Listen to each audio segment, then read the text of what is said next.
ইতিহাস থেকে স্বৈরাচারের কন্যা কখনো শিক্ষা নেয়নি। গণ ঐক্যের বিপ্লবী শক্তি, গণ ঐক্যের শক্তি যারা অনুধাবন করে না তারাই স্বৈরাচারে পরিণত হয়, তারাই ফ্যাসিস্টে পরিণত হয়। এবং পৃথিবীর ইতিহাসে কোনো ফ্যাসিস্ট, কোনো স্বৈরাচারের স্বাভাবিক পতন হয়নি, কারণ স্বাভাবিক পতনের বা ক্ষমতা বদলের কোনো রাস্তাই তারা উন্মুক্ত রাখে না। যেমনটি শেখ মুজিব রাখেনি, সাংবিধানিকভাবে রাষ্ট্র ক্ষমতা পরিবর্তনের কোনো দুয়ার আর উন্মুক্ত রাখা হয়নি। তাজউদ্দিন আহমদের মেয়ে লিখেছে, তাজউদ্দিন আহমদের ডায়েরিতেও সম্ভবত লেখা আছে যে আপনি রাষ্ট্র ক্ষমতা পরিবর্তনের কোনো অপশন, কোনো দরজা খোলা রাখলেন না, সুতরাং অস্বাভাবিক পদ্ধতিতেই রাষ্ট্র ক্ষমতা পরিবর্তন হবে। তার শিকার তো আপনি হবেন এবং সাথে আমরাও যাব, সেটা অক্ষরে অক্ষরে সত্য প্রমাণিত হয়েছে। কিন্তু সেই ইতিহাস থেকে স্বৈরাচারের কন্যা কখনো শিক্ষা নেয় না। ইতিহাসে যারা স্বৈরাচারী হিসেবে আবির্ভূত হয়েছে, ফ্যাসিস্ট হিসেবে রাষ্ট্র পরিচালনা করেছে, তারা কখনোই স্বাভাবিকভাবে পতিত হয়নি। খুব নিষ্ঠুর নির্মম পদ্ধতিতে তাদের অপসারণ হয়েছে। দেশে দেশে জাতিতে জাতিতে বহু রক্তক্ষয়ের পর সেই সমস্ত নির্মম ফ্যাসিস্ট স্বৈরাচাররা এমন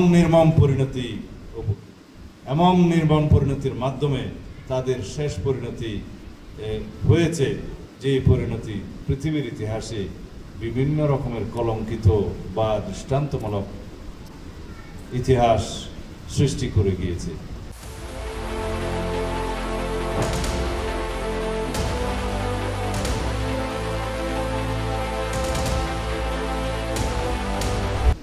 রোমানিয়ার চসেস্কুর কথা আপনারা জানেন, হাইতির পাপাডকের কথা জানেন, এবং এইভাবে আরো অনেকের কথা বলতে পারি, বলা আমার উচিত হবে না।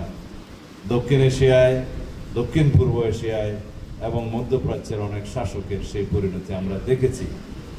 কারো সুড়ঙ্গের মধ্যে পালিয়ে গিয়েও রক্ষা হয়নি, কেউ মৃত্যুর পরেও পাপাডকের মাথার খুলে নিয়ে ফুটবল খেলা হয়েছে হাইতিতে, সেই ইতিহাস আপনারা জানেন।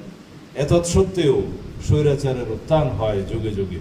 কিন্তু আমাদের দেশে আমরা দেখেছিলাম সেই 47-এর পর থেকে 23 বছরের শাসন শোষণের মধ্য দিয়ে যে রক্তক্ষয়ী স্বাধীনতা যুদ্ধের মধ্য দিয়ে আমরা 71 পেয়েছিলাম, আমরা সেই আবার রক্ত দিয়ে সেই স্বাধীনতাকে সুরক্ষা করতে হবে।